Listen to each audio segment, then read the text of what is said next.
In today's video, I'm going to teach you how to unblock an email address in Outlook on the web, specifically for Microsoft 365 or Outlook Online.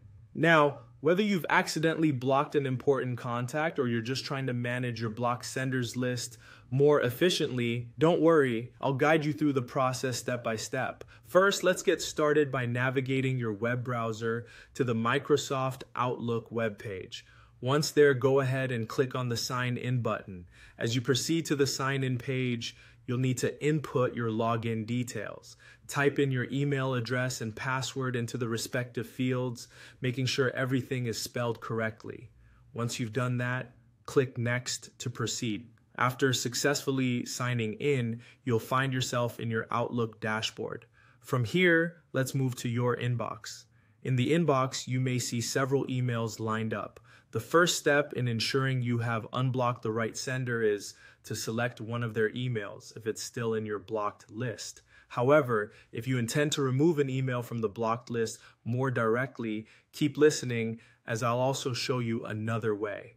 Now, to unblock the sender using the settings menu, direct your attention to the top right corner of the screen and click on the settings icon. It looks like a small gear.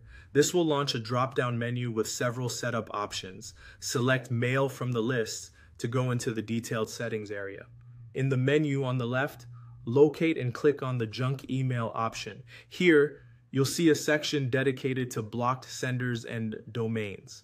Once you find the sender's email that you want to unblock, simply select it and you should see an option to remove or unblock the address.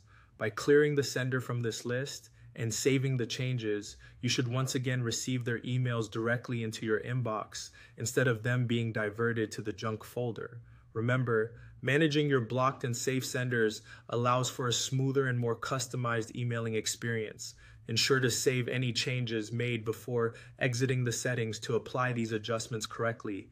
This should make it easier for important correspondence to reach you uninterrupted. And it's a handy practice to review your filters regularly. And there you have it. Unblocking an email in Outlook on the web is as easy as that. I hope you found this step-by-step guide clear and easy to follow. Feel free to refer back to this video whenever you need a refresher on managing your email settings in Outlook Online.